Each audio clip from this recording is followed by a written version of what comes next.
Paraíso fiscal sempre a gente tem uma ideia do paraíso fiscal ser coisa ilegal, de corrupção. Como é que funciona isso, né, juridicamente? Na verdade é o seguinte, paraíso fiscal é um nome pejorativo, né, que a imprensa gosta muito de usar, e invariavelmente ele está associado a algo muito negativo, né? Mas o que acontece? Você tem vários países no mundo que tomaram duas decisões. Primeira decisão, não tributar a renda ou tributar ela em percentual muito baixo. E aí cada um tem o seu motivo. O Panamá não tributava a renda porque o Panamá queria atrair empresas de navegação. Dubai não tributava a renda porque entendia que o dinheiro do petróleo era suficiente. Cada um tem o seu motivo, tá? E isso é legítimo, é uma decisão do país, de não ter um imposto de renda ou de ter um imposto de renda muito baixo, tá? Esse é uma primeira característica disso que a gente chama de paraíso fiscal. Certo. E aí vem uma segunda característica que, na minha opinião, é a mais problemática, tá? Muitos desses paraísos fiscais, os chamados paraísos fiscais, além de tributar a renda de forma muito baixa, eles têm uma questão que é o segredo comercial. Certo. O que é o segredo comercial? Hoje, se eu chegar na Junta Comercial de São Paulo, ou na Junta Comercial do Rio de Janeiro, e fizer uma pesquisa com o nome da empresa, eu vou descobrir quem são os sócios da empresa. Se for uma sociedade limitada, vai aparecer lá bonitinho. Se for uma sociedade por ações, eu vou ter que pesquisar um pouquinho mais, mas vou acabar achando. Eu não tenho a figura das ações ao portador no Brasil. Isso acabou no início da década de 90. Existia, mas acabou no início da década de 90. Então, esses países que têm o sigilo e ainda têm uma tributação favorecida, acabaram ficando interessantes para quem quer lavar dinheiro, para quem quer esconder dinheiro de atos ilícitos. Por quê? Nem tanto pela tributação, mas muito pelo segredo. Certo. Então, assim, exemplo, vou pegar o exemplo do Panamá. O Panamá é um país que tinha as ações ao portador. Então você não sabia quem era o dono da empresa. O dono da empresa pegava as ações e guardava em casa. Se aquela casa fosse roubada e alguém roubasse, queimada, quem tivesse com aquele papel na mão era o dono da empresa. Tá? O Panamá acabou com isso. O Panamá assinou uma série de acordos internacionais e tal, e ao longo do tempo ele foi mudando isso para você não ter mais essa situação de você não saber quem é o dono da empresa. É claro que existem restrições. Você ainda tem algum sigilo, mas você tem, por exemplo, vamos dizer assim, um determinado país que diz o seguinte: você quer abrir uma empresa aqui? Você pode abrir uma empresa. Você tem que prover a informação, você tem que dar a informação de quem são sócios dessa empresa, só que essa informação vai ficar guardada com um agente depositário aqui no país. E ele só vai revelar isso com ordem judicial.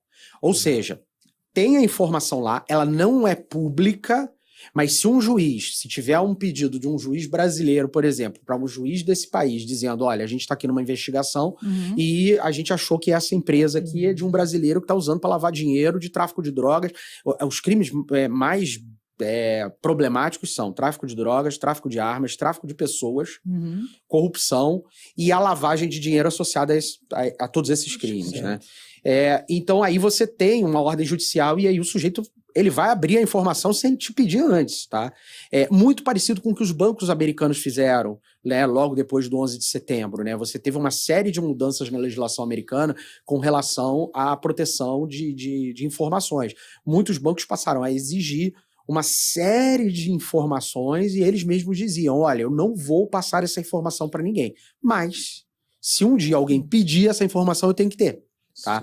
Então, assim, o paraíso fiscal, o grande problema do paraíso fiscal, na minha opinião, não é nem tanto a questão da tributação em si. Eu acho que o grande problema do paraíso fiscal hoje é realmente a questão do segredo. E é por isso que ele. E é por isso que ele acaba sendo mal visto. Mal visto, né? Então, assim, mas não é errado.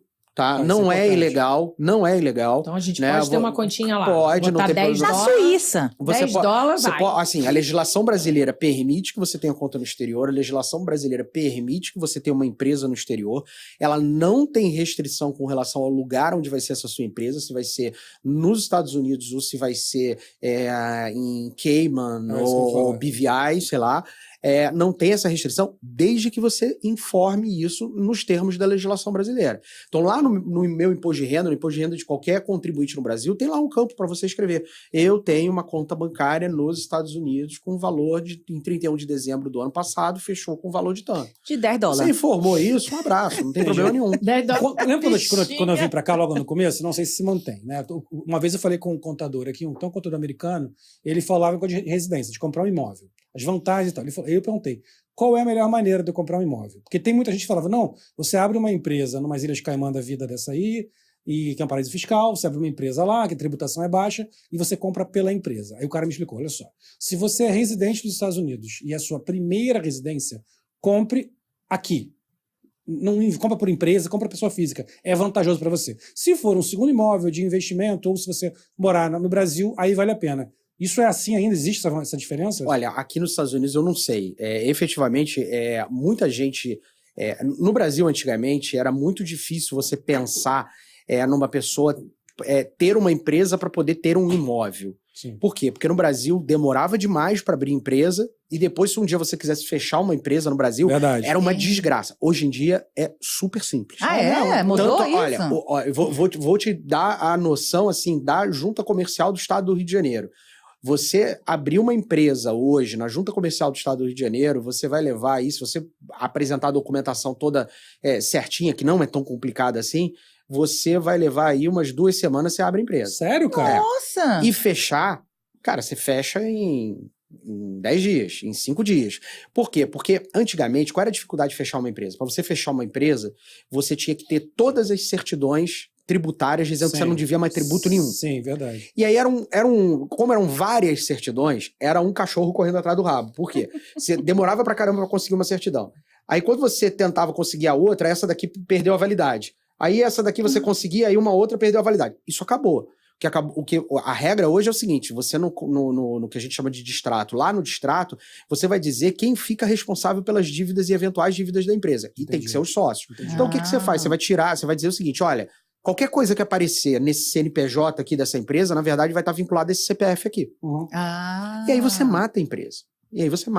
Então, assim, hoje não é difícil. É claro que cada caso é um caso. Você pode ter uma empresa que tem algum outro problema, ter uma ação mais complicada, que aí você não consegue encerrar a empresa porque ela ainda tem alguma coisa em andamento.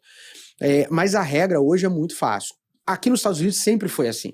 Né? Você abrir e fechava a empresa com muita facilidade. O que levava muita gente, e isso hoje em dia no Brasil tem até gente que pensa assim, levava muita gente aqui nos Estados Unidos a comprar um imóvel, comprar numa empresa. Sim, muito. E aí depois o cara ia comprar outro imóvel, ele abria uma outra empresa e comprava uma outra empresa. Mas uma vez eu estava conversando com um advogado americano e perguntei, cara, mas por que o sujeito não tem uma empresa e bota todos os imóveis dele embaixo de uma empresa? E aí ele estava me explicando que muitas das vezes o que acontece aí, obviamente, eles dominam isso como eu não domino, é uma questão de eventuais danos e responsabilidade civil. Ou seja, exemplo muito tosco, você pega o seu forno na sua casa, explode e alcança a casa do vizinho.